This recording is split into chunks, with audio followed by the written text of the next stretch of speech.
Este programa tem apoio cultural da CNM, Confederação Nacional dos Metalúrgicos.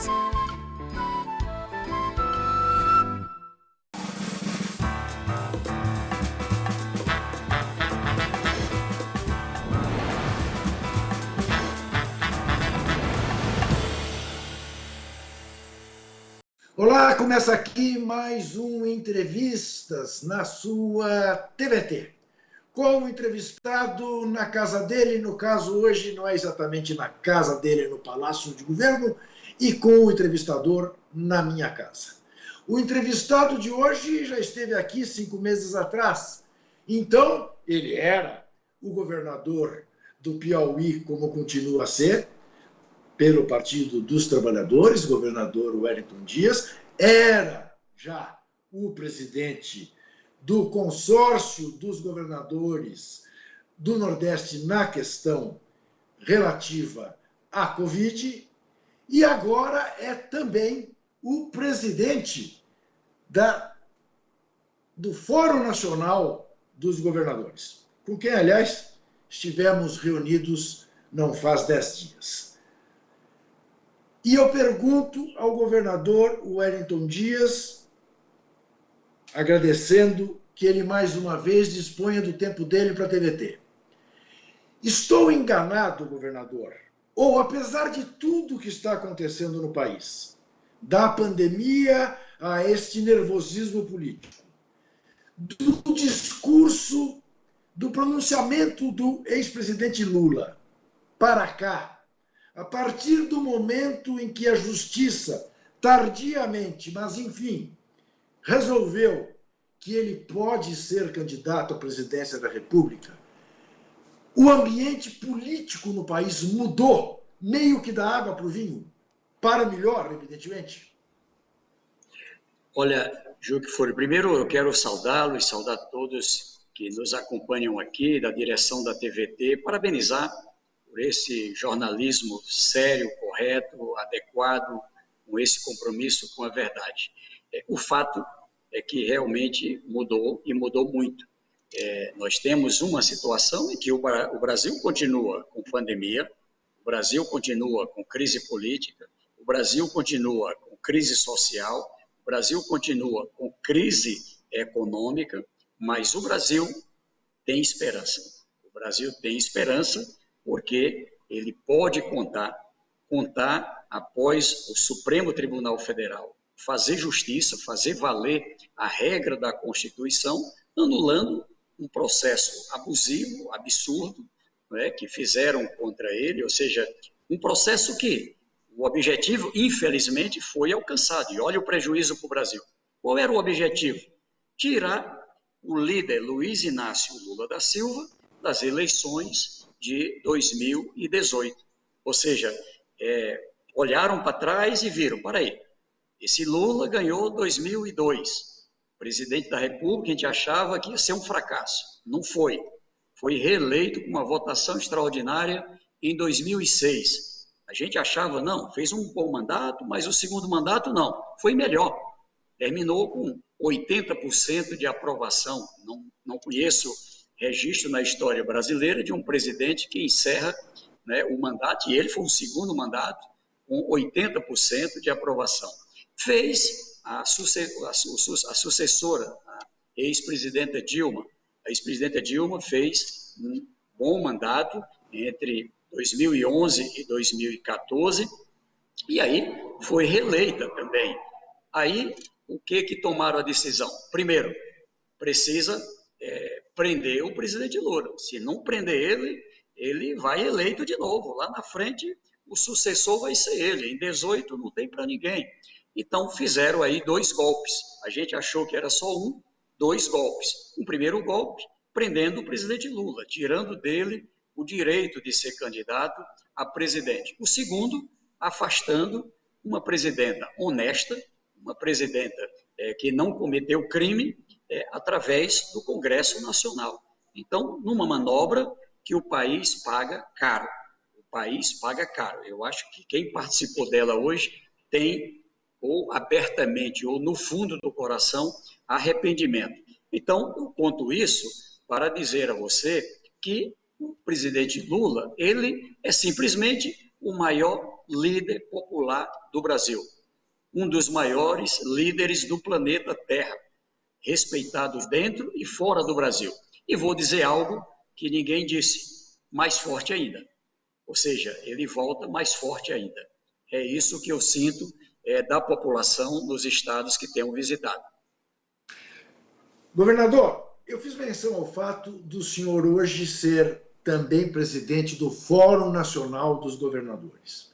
Nós sabemos que muito das medidas recentes tomadas em Brasília pelo governo federal tem a ver com uma oposição do presidente da República em relação aos atos dos governadores. Então ele queria que o advogado-geral da União fizesse lá uma interpelação ao STF contestando o poder dos governadores, ele queria que o chefe do Exército se manifestasse contra o trancamento, contra o lockdown, e nada disso aconteceu. Nem o Exército saiu dos seus cuidados, nem o advogado-geral da União topou, né, pôr a chancela dele, a assinatura dele, numa coisa tão absolutamente desmiolada. E o presidente perdeu. Perdeu, mas justifica, dizendo que tudo que ele não pode fazer é porque os governadores é que estão com o poder, que o STF determinou que os governadores e os prefeitos é que mandam, que ele está de mãos atadas, que os governadores praticamente estabeleceram o estado de sítio no país. Bem, o senhor hoje preside os governadores brasileiros. O que dizer diante desta mentirada e das tentativas de sabotagem que acontecem em torno dos interesses do governo federal contra as manifestações dos governadores? Olha, Juca, veja, é uma situação interessante. Se a gente olha o que acontece em outros países, o que acontece com países da Europa, né? Na França, na Inglaterra, aqui na Argentina, no Chile, o que acontece no Canadá, nos Estados Unidos, no México, ou em outros países da África, do Oriente Médio, enfim. É o presidente da República, é o primeiro-ministro, é o rei, ou seja, independente do regime, é o chefe de Estado quem assume a coordenação de um processo complexo. Vou citar um exemplo que eu acho que ele é bem transparente, porque ele era bem parecido com o brasileiro. Estados Unidos da América. Ali nós tínhamos o presidente Trump.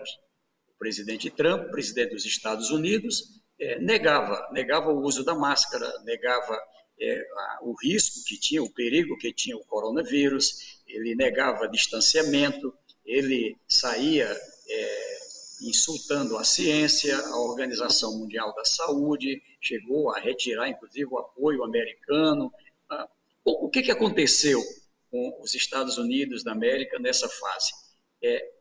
500 mil de óbitos, cerca de 4.700 óbitos por dia nos Estados Unidos da América. Então, um desastre, uma tragédia. Assume o presidente Joe Biden. Esse presidente, o povo o julgou e disse, vá para casa, não é? Nós queremos outro presidente. E colocaram no lugar o presidente Joe Biden. O que aconteceu? Ele passou a assumir uma posição em defesa do que recomenda a ciência, que recomenda a Organização Mundial da Saúde. Ele praticou medidas que permitiu conter a circulação de pessoas, estimulando e usando pessoalmente sempre a máscara, o distanciamento, pregando a higiene, enfim, garantiu. Ele que se reuniu com todos os laboratórios e disse, o que está faltando? Eu quero vacina, eu quero vacinar, eu quero vacina no braço do povo americano. E ali deu todo o apoio. Resultado, ele vacinou em 100 dias muito mais do que o presidente Trump desse período todo dele, desde o início da pandemia. Resultado das medidas que ele adotou. O país que estava com 4.700 óbitos por dia, veio caindo, ontem abaixo de 1.000 óbitos por dia. Então, veja, aliás, na média, não é nem por dia, ontem foi muito mais baixo, cerca de 100 óbitos. 570 ontem. 570 óbitos, isso. Isso aqui foi a quantidade, a média de óbitos. E o Brasil foi o contrário. Aqui, como não mudou a política, o país foi aumentando. Chegamos agora a 3 vezes mais do que o segundo lugar, que é os Estados Unidos da América, que tem quase o dobro da população do Brasil. O Brasil, com 2,7% da população do mundo, já responde por 11% do número de óbitos no mundo. Eu acho que isso já tem estudo. Então, qual foi o problema, então? Que é o que nós cobramos desde março do ano passado. Nós queremos que o poder central coordene como nos outros países. Vá dialogar com os outros países. Qual é o meu sonho, e o sonho, eu acho, da ampla maioria dos brasileiros? O presidente da República, não é, podendo telefonar. Onde é que tem vacina? É na China? É na Rússia? É nos Estados Unidos? É lá no Reino Unido? É na Índia? Onde tiver, eu estou pensando nos brasileiros, eu vou atrás de vacina. Então, infelizmente, isso não aconteceu. E aí, nós, os governadores, tivemos que nos organizar. Eu já era aqui presidente, era o Rui Costa, depois eu presidente do consórcio Nordeste, os governadores do Nordeste, e aqui nós já tínhamos, já de alguns anos, o Fórum dos Governadores do Brasil. Os colegas me confiaram também que eu pudesse coordenar aqui esse momento da pandemia, da vacinação. Então, nós saímos em campo, de um lado, definindo as condições para que o Brasil tivesse um plano estratégico, que a gente só conseguiu aprovar ali em 20 de outubro do ano passado, veja que a pandemia começou em março, não é? Mas um plano sustentado na ciência. Criamos aqui, a partir do consórcio Nordeste, um comitê científico, que hoje tem mais de 4.600 profissionais, não só da saúde, de diferentes áreas, da estatística, da matemática, da química, enfim, que nos ajuda, não é, a entender esse momento, com gente em todos os continentes do mundo, inclusive voluntariamente participando. Antes era o doutor José Nicoleles, agora Miguel Nicoleles, agora é o doutor Sérgio Rezende, que está na coordenação. Então, o que eu quero aqui mostrar, Juca, que, infelizmente, a todo momento, nós estamos tendo não só a ausência da centralização, mas tendo o poder central atirando contra aquilo que a gente faz. Você imagina, se você consegue pensar algum país da Europa, o presidente entrando com ação contra os estados, províncias, porque estão adotando medida para salvar o povo, não é? Medidas preventivas, porque estamos aqui cuidando, não é, da população. No momento de colapso, no momento que a gente teve aí 3.700 óbitos, quando, com base no comitê científico, foi dito lá atrás, por mim, pelo doutor Nicoleles, por outro, olha, nós vamos chegar a mais de 3.000 óbitos. Desdenharam, não, isso é um alarmismo. Quando a gente disse, olha, pode chegar a 4.000 óbitos se não adotar medidas. Estamos chegando, ou seja, e as medidas não vieram. Então, o que eu quero aqui que você compreenda é que não é só a falta dessa coordenação, é uma coordenação para atuar como adversário dos estados, entrando com ação como essa, toda hora dizendo que mandou, outro dia o próprio site do presidente, dizendo que mandou para o Piauí 19 bilhões de reais. Todo o orçamento público do Piauí, os 3 poderes, o poder executivo, judiciário e legislativo juntos, dá 16 bilhões. Ele disse que mandou 19 bilhões. Ou seja, como é que você pode um negócio? 1º de abril agora, acho que vai ser a mentira do ano. Agora imagine, para quê? Qual é o sentido disso?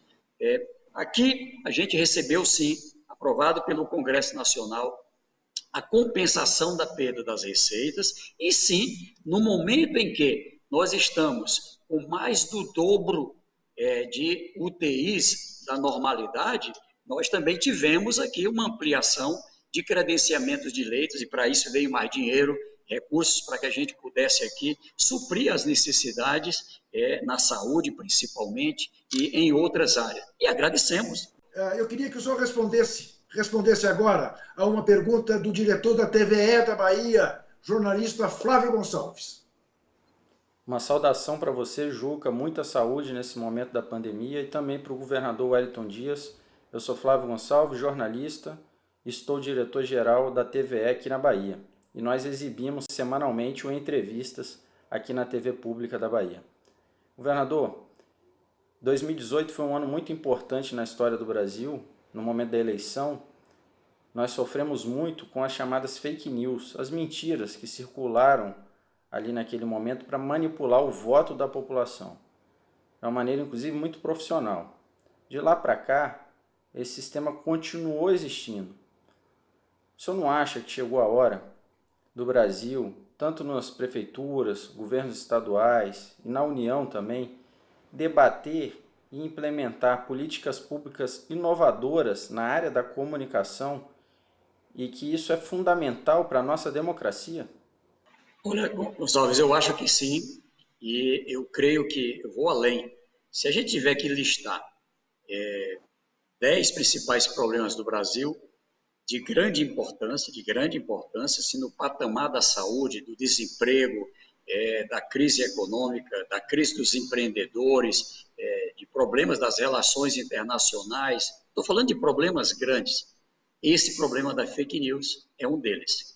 É um deles porque ele afeta a vida das pessoas e da democracia. Como você lembrou, ali, assim como com certeza afetou na Bahia, afetou em muitos lugares, ali véspera da eleição, os canhões sendo disparados de outros países. Você aqui trabalhando, que responder com o seu celularzinho, enfim, e o cara disparando 30 milhões de mensagens no país e com mentiras bem elaboradas, é bom que se diga. Então, eu citei aqui essa mentira feita com o Piauí, como eu citei há pouco, também com a Bahia, também com todos os estados, todos. Ou seja, foi uma mentira nacional sobre o repasse de dinheiro. Ou seja, muitas vezes aquilo que foi de verdade repassado. Ao mesmo tempo, veja a situação só agora desta semana. Nós tivemos uma situação em que um policial, como está gravado, comprovado, dito pela própria Polícia Militar, usando uma linguagem que eles usaram, surtou, isso acontece às vezes com as pessoas, e começou a disparar em praça pública, e começou a disparar em direção aos próprios colegas, aos policiais, né? Graças assim, a alguém que fez uma gravação, dá para você ver ali que atira já com risco das pessoas. O policial, ali numa linha que a mim pareceu de legítima defesa, terminou fazendo também um disparo. Infelizmente, veio a óbito esse policial. É claro que perder uma vida humana, ela é sempre algo que nos entristece e que, com certeza... Agora, daí a fazer desse fato um movimento a partir de autoridades, a partir de tocar fogo numa área, como a área da segurança, num momento delicado do Brasil, onde você estimula jogar esses policiais contra o governador Rui Costa, contra o comando, enfim, é algo realmente inaceitável. Ou seja, você ter da parte de autoridades do parlamento, do executivo. Então, isso é lamentável. Eu vou citar um outro exemplo aqui, agora, que está muito comum. Eu vou lhe pedir, governador, que o senhor cite esse outro exemplo no próximo bloco. A gente volta em seguida.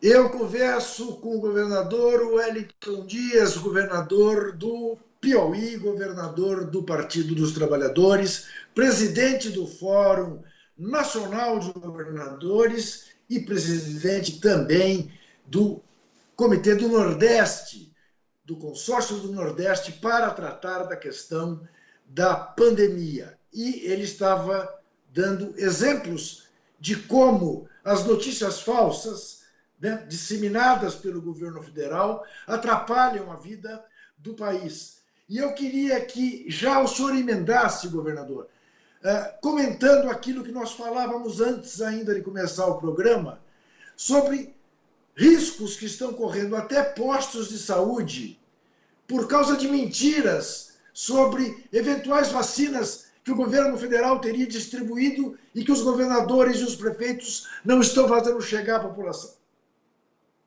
Olha, nós temos um problema que ele é real e estamos, inclusive, trabalhando para dar solução, que é a falta de vacinas.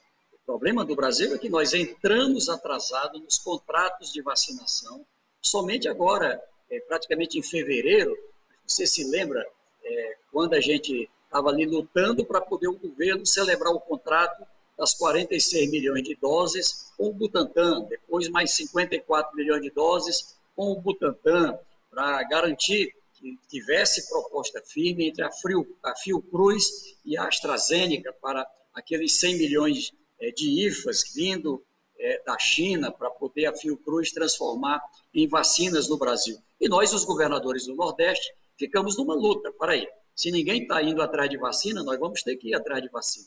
E fomos atrás da Sputnik, que foi o governador da Bahia, Rui Costa, ainda na presidência do consórcio Nordeste, quem celebrou o primeiro contrato, né, e todos nós, governadores do Nordeste, assinamos juntos para a compra inicialmente eram 50 milhões de doses. Infelizmente, a legislação brasileira não permitiu ir além do pré-contrato, do contrato de opção de compra.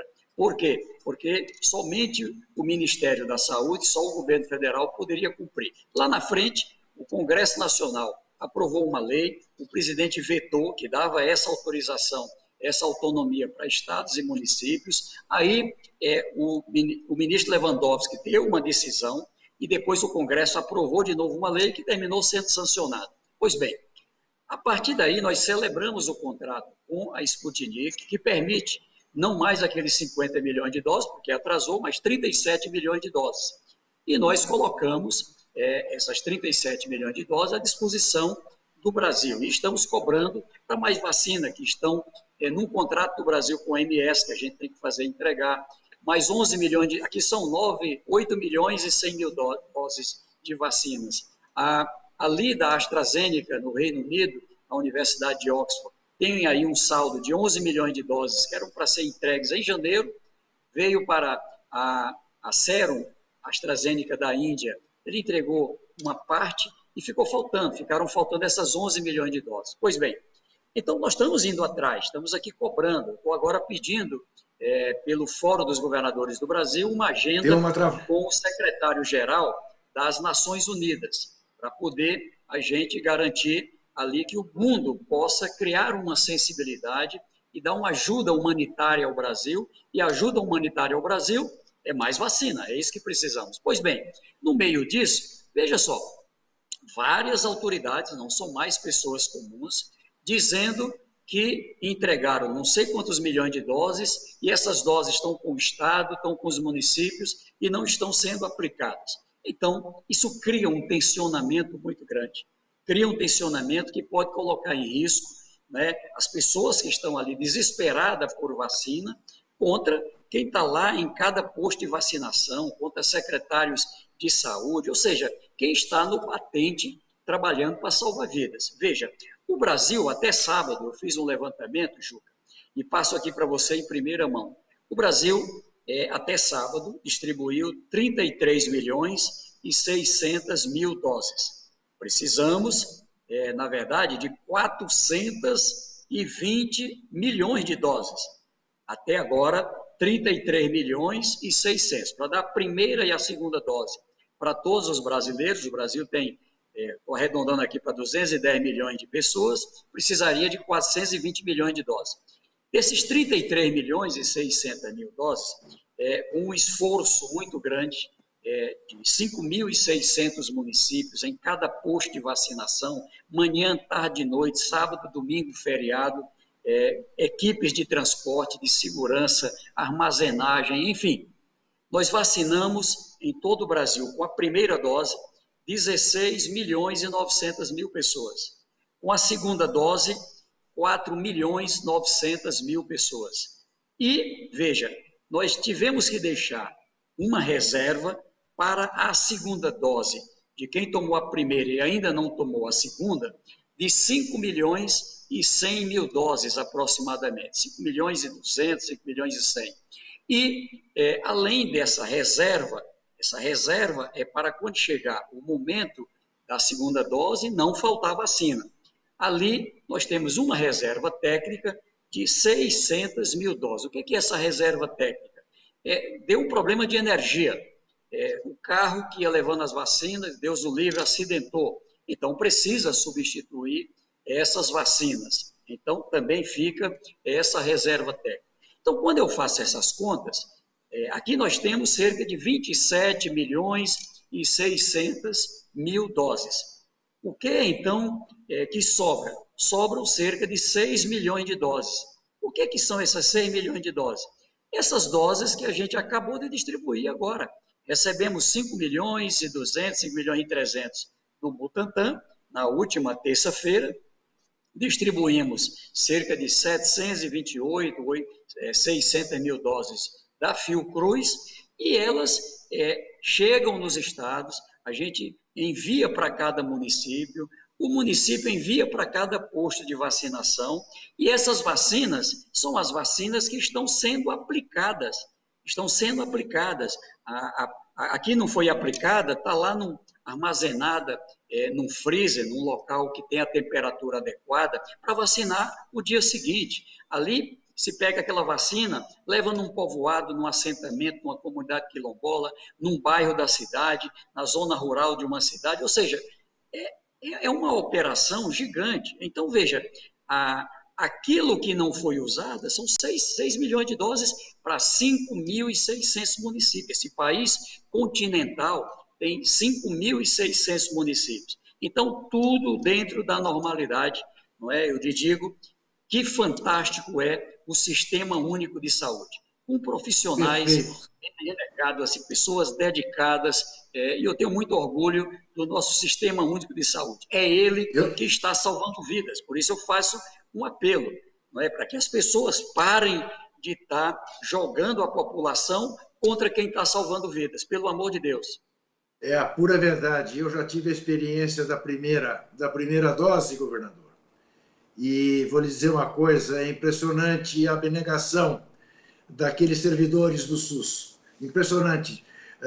Levei minha mulher para vacinar 15 dias atrás, num fim de tarde aqui em São Paulo, uma tempestade brutal. Eles e elas ensopados de capa, não pararam um minuto de trabalhar, de aplicar vacina. Uma coisa impressionante. Realmente, são os heróis, são os nossos heróis brasileiros. A gente sempre achou que herói brasileiro era jogador de futebol. Não, é o pessoal do SUS. Mas eu queria que o senhor respondesse agora a presidenta do Sindicato dos Bancários, Ivone Silva. Olá, governador. Gostaria de fazer 2 perguntas. A primeira, como o senhor tem lidado com essa história de abrir ou fechar as escolas no seu estado? Né? Porque nós sabemos aí que tem uma demanda, principalmente de mães, em que abram as escolas para os seus filhos poderem ir, pelo menos ter uma refeição aí no seu dia. E a segunda pergunta como é que o senhor avalia essa última semana, essa demissão de ministros, essa saída dos comandantes das forças, da Marinha, da Aeronáutica e do Exército? O que isso pode impactar em toda a nossa conjuntura que já está muito difícil, né? Realmente o Bolsonaro está tentando aí armar um golpe, como algumas pessoas dizem, ou ele realmente já está perdendo o jogo e isso já é um ato de desespero? Muito bem. Juca, Ivone, primeiro quero saudar a Ivone Silva pelo trabalho dela aí como líder. Eu também tive o privilégio de atuar como presidente do Sindicato dos Bancários aqui do Piauí e sei o valor, a dedicação, o trabalho também que tem. Primeiro, assim, te colocando lá sobre essa coisa aí da fake news. É claro que isso aqui é uma coisa orquestrada, paga, e a gente tem que investigar. Eu acho que tem que levar adiante tanto a investigação do Supremo como a do Congresso Nacional. E eu estou defendendo que todos os estados do Brasil, nós devemos colocar a nossa inteligência a serviço da defesa da democracia contra esse tipo de fake news prejudicial à população. Claro, respeitando a liberdade de comunicação, mas, é claro, a liberdade, o meu direito, ele vai até onde começa o seu. Nós não podemos colocar em risco, de forma alguma, a população e o país. Em relação à escola, minha querida Ivone Silva, nós temos trabalhado não só no Piauí, com um cuidado muito grande. Primeiro, nós garantimos as condições do trabalho virtual, inclusive garantindo que as pessoas pudessem assistir às aulas nesse período da pandemia. E sou muito grato a professores, professoras, às equipes das secretarias de educação, também dos municípios, por um esforço muito grande para garantir continuidade nas aulas de forma remota. Ao mesmo tempo, aqui, como em outros estados, esse tensionamento, volta, não volta. Eu tenho defendido a volta segura, a volta segura. Algumas escolas voltaram no meu estado e aí deu um adoecimento muito grande, né? Assim, numa semana, 300 professores infectados, eram escolas privadas, perdemos vidas, né? 3 mortes por dia de professores, enfim, e aí eu adotei medidas aqui para a gente também conter as escolas. E fizemos um movimento vitorioso essa semana, muito vitorioso, que foi de colocar a importância de trazer lá da 4ª fase para agora, essa etapa agora, como serviço essencial, como serviço que deve ser de prioridade das prioridades, tanto a segurança como a educação. Por quê? Porque nós temos uma quantidade de policiais que eles estão também na linha de frente, eles vão ali com o vigilante da vigilância sanitária, eles estão nas barreiras. E como é que um é vacinado e o outro não é? O da vigilância é vacinado, o policial não é. Então é importante que a gente tenha nas prioridades. E também a educação, para a volta segura, vacina. Então, a partir da remessa de vacina, da próxima semana, saindo, como está previsto para hoje, a regulamentação na comissão intersetorial tripartite, melhor dizendo, nós teremos as condições de iniciar a vacinação desse setor. É a vacina que vai dar segurança para professores, trabalhadores em educação, assim como alunos, e também para todas as áreas da segurança. Nós estamos agora também discutindo a parte do social, porque temos um problema da pandemia, mas tem um grave problema social também que precisa ser olhado. Veja uma coisa boa, avançamos na vacinação para a saúde. No Piauí chegamos a 97% dos trabalhadores em saúde vacinados. Na área indígena também estamos avançando muito, quilombolas, os idosos em asilos, praticamente todos já foram vacinados. Estamos vacinando agora com mais de 65 anos em todo o Brasil, já avançando aí na direção dos E essa mais questão de 60. política a que ela se refere, governador? O presidente da República tentou dar um golpe e saiu pela culatra, ou temos que permanecer preocupados com isso? Eu acho que a gente precisa estar atento, mas não saiu do jeito que foi feito. Graças a Deus, e eu sempre confiei nisso, o Exército Brasileiro é formado por pessoas também de boa formação. Mas não só o Exército, a Marinha e a Aeronáutica.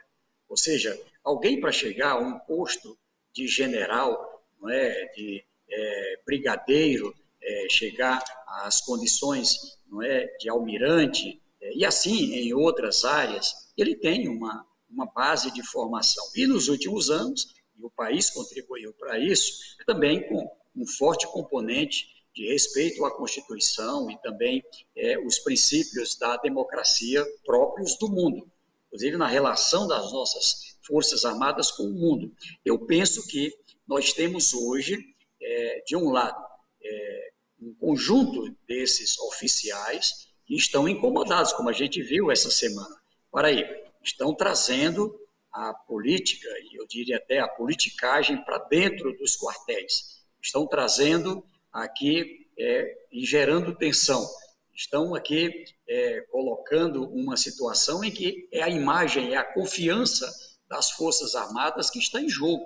Então, eu digo que nesse instante, e tenho essa esperança, a gente tem aí uma condição de ter uma parte importante, destacada, dos oficiais na defesa, como disseram, da democracia. O que é que nós queremos? O Exército como uma instituição de Estado, independente de quem seja o governo, de Estado, assim como é para ser o Judiciário, o Ministério Público, assim como é para ser, né, um conjunto de áreas importantes e próprias da democracia.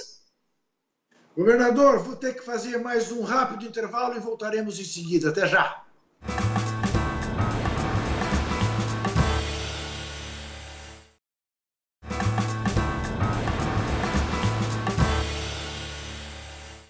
Converso com o governador do Piauí, Wellington Dias, presidente também do conjunto dos governadores do Consórcio Nacional de Governadores Brasileiros, presidente também do Consórcio do Nordeste no combate à pandemia. E agora vamos ouvir um outro presidente de muita coisa, o fundador do MST, João Pedro Stedley, que tem um comentário e uma pergunta a lhe fazer. Olá, companheiro Wellington, um grande abraço de toda a militância do MST, que estamos acompanhando com muito carinho o trabalho corajoso que vocês estão fazendo lá no Nordeste. Queria aproveitar o ensejo para um comentário e uma pergunta. O comentário é como gaúcho e sulista. Nós sabemos, por nossas reuniões, que vocês estão fazendo muitas coisas interessantes em torno do consórcio do Nordeste. Mas a população sulista e do Sudeste não sabe. Então, eu acredito que seria muito importante se vocês pudessem botar mais energia na comunicação, trazer as notícias do Nordeste aqui para o Sul e Sudeste. Até porque São Paulo, Belo Horizonte, nossas cidades estão cheias de companheiros e companheiras que vieram do Nordeste e têm um particular interesse por tudo que acontece lá. Agora a pergunta. Nós vamos ter que derrubar esse governo insano? Nós teremos novas eleições em 2022? E a sociedade brasileira tem como principal problema a desigualdade social. Eu lhe pergunto, o senhor, como governador, o que propõe para enfrentarmos essa chaga que divide os brasileiros entre meia dúzia de bilionários e milhões de trabalhadores sem as mínimas condições de vida, porque não tem renda, não tem trabalho, não tem escola, não tem moradia digna e se amontoam rejeitados pelas periferias das nossas cidades, como agora, nesses tempos de pandemia, se revelou nos 60 milhões de trabalhadores adultos que tiveram que fazer fila para conseguir o auxílio de emergência. Grande abraço, governador! Firme na luta! Firme na luta, meu querido João Pedro Stedley. Eu quero aqui também saudá-lo e saudar todos os bravos líderes do campo. Eu sei que se a gente já enfrenta dificuldades na organização social urbana, imagine a luta camponesa, a luta dos que atuam no campo. E são os agricultores familiares, esses pequenos e bravos trabalhadores que colocam a comida na mesa do povo brasileiro. Quando você está comendo uma melancia, está comendo um melão, um suco de alguma coisa, um arroz, um feijão, ali, alguma coisa que tenha a farinha, o milho, enfim, ali tem a presença principalmente dos agricultores familiares brasileiros. Por isso, eu sou grato aqui ao MST, assim como outros setores da agricultura que fazem parceria no Piauí e também agora com o Consórcio Nordeste. Aqui, Juca, nós estamos organizando as câmaras técnicas. Estamos implantando 18 câmaras técnicas para tratar de temas que são importantes ao Nordeste. Qual é a lógica? O que eu tenho em um estado que fez a diferença, que deu certo, que se destacou, que a gente pode implantar para o Nordeste? Então, o estado do Ceará, ele teve lá um desenvolvimento na educação na idade certa, que se destacou no Brasil inteiro. O que o Ceará fez? Será que os outros estados do Nordeste podemos fazer, até mesmo do Brasil? Então, vamos fazer. O que fez Pernambuco para fazer o Porto Digital, que gera hoje 12 mil empregos e tem outros projetos em andamento, esse mundo novo da tecnologia?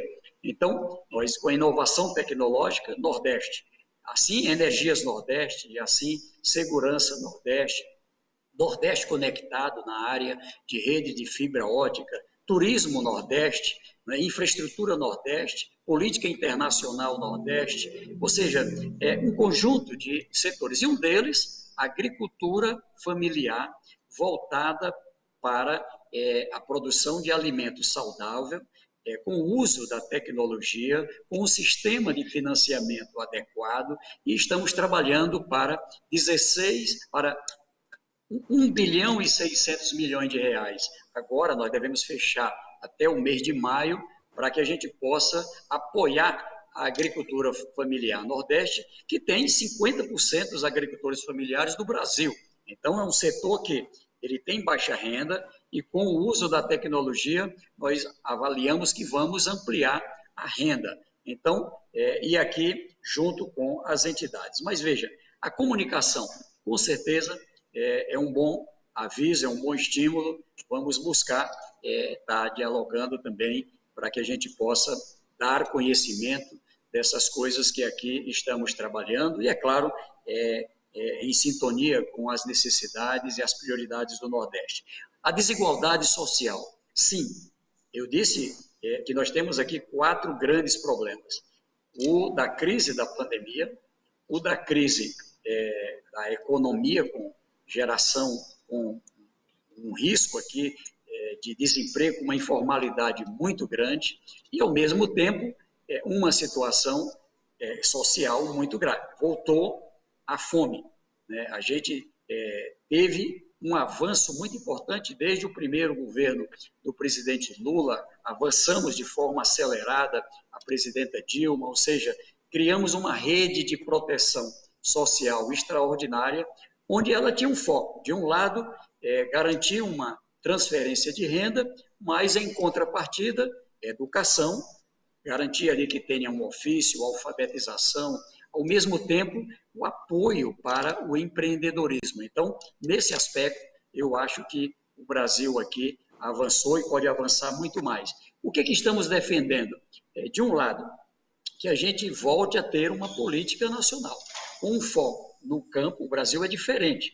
Então, eu tenho que ter um olhar para o que acontece em estados como São Paulo, cidades maiores como São Paulo, cidades médias, o que acontece em cada região do país, ou seja, o país é um continente.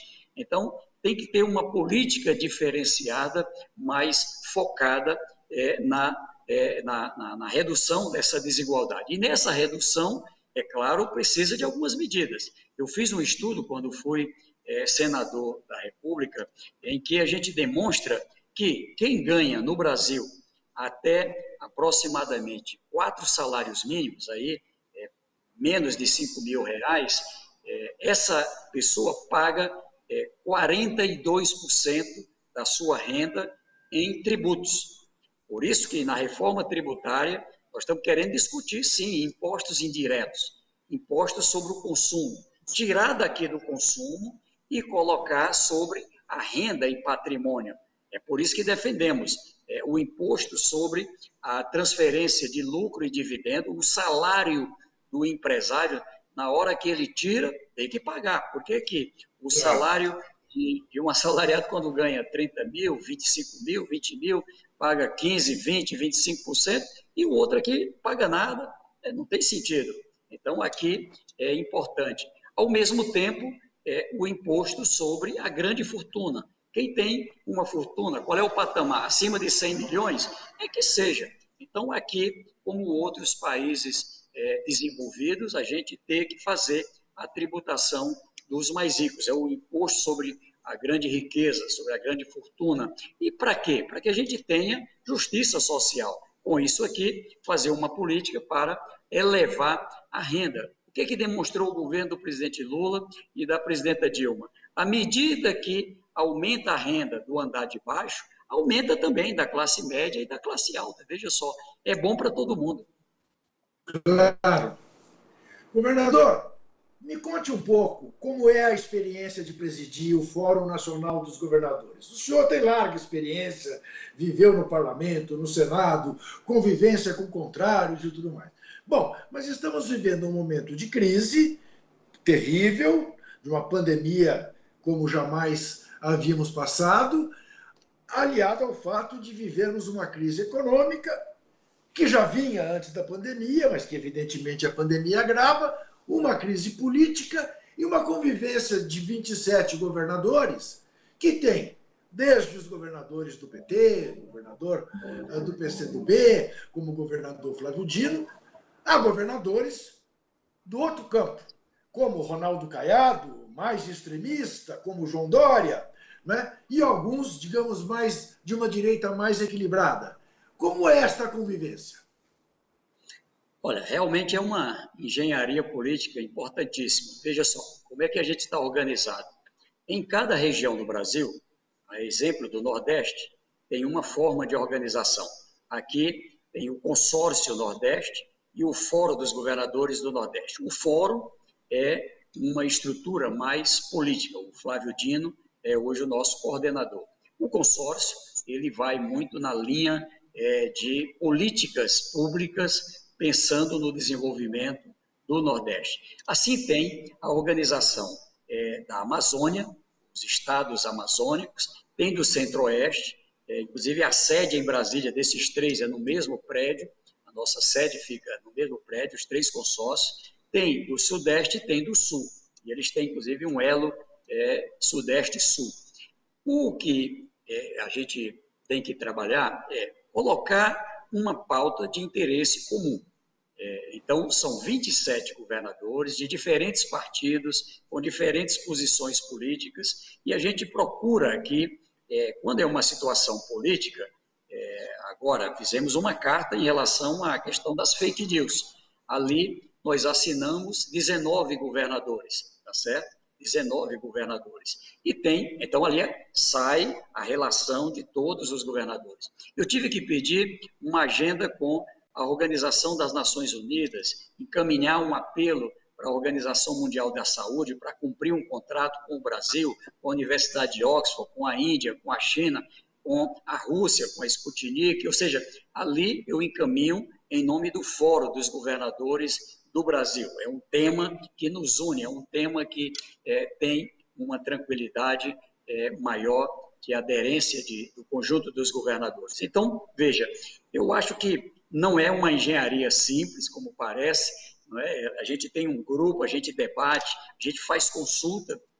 Ali, por exemplo, quando a gente elabora uma carta, apresenta ali o teor da carta, dá um palpite, tira essa vírgula, bota essa frase, enfim. E ali, quando a gente alcança, não é, o quórum adequado, normalmente com 2/3, a gente garante ali as condições de levar à frente aquela proposta. Então, foi assim, por exemplo, em temas polêmicos, como esse agora, de ter uma regulamentação desse calendário para vacinação prioritária do setor de segurança e educação, mas construímos ali uma posição majoritária. Então, eu quero aqui lhe dizer que, para mim, é uma satisfação muito grande em ver que temos maturidade suficiente, o que mostra que o diálogo funciona, ou seja, como é que vamos dizer que nós não estamos abertos ao diálogo se a gente consegue, pelo diálogo, ter essa unidade nacional. E não só os governadores, é assim também com a Frente Nacional dos Prefeitos, tem unidade, a frente, aliás, a Confederação Nacional dos Municípios também junto. Organizamos agora um movimento mais amplo, que a gente chama Pacto pela Vida. O Pacto pela Vida tem lá o presidente da Câmara, líderes, presidente do Senado, líderes, o Supremo, aqui o movimento que lançou recentemente uma carta ao universo, né, por essa situação do Brasil, com a CNBB ali, com Dom Valmor e tantos outros assinando, ali com a OAB Nacional. Foi desta reunião que eu participei como representante da DI. Governador, em Juca que fure, tá certo? Eu tenho 2 minutos para lhe fazer uma derradeira pergunta por hoje. Quero retomar o começo da sua entrevista, quando o senhor citou o presidente dos Estados Unidos, Joe Biden. Joe Biden também é um fator de tranquilidade para a democracia brasileira? Eu digo que um presidente americano será sempre um presidente americano, tá certo? Agora, sim, pensando no papel que tem os Estados Unidos para o mundo e naquilo que é caro ao mundo, como a defesa da democracia, é uma mudança muito significativa.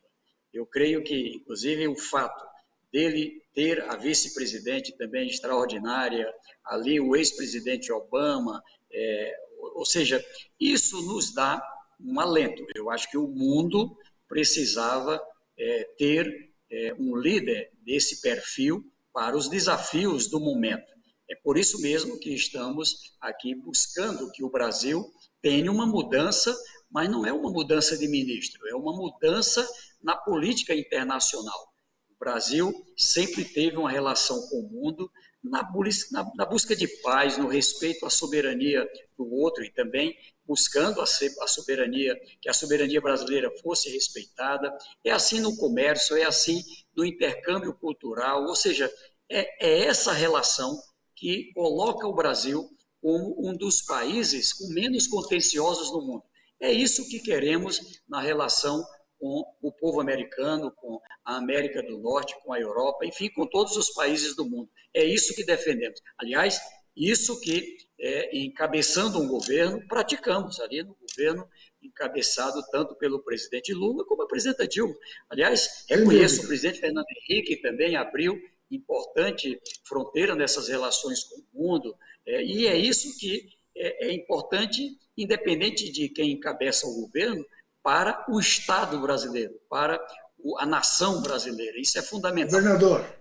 Governador, lhe agradeço muitíssimo por seu tempo, agradeço muitíssimo pelos esclarecimentos. Lembro a quem nos vê que quinta-feira, 9h30 da noite, estaremos de volta aqui na TVT, e lembro também que desesperar jamais. Este programa tem apoio cultural da CNM, Confederação Nacional dos Metalúrgicos,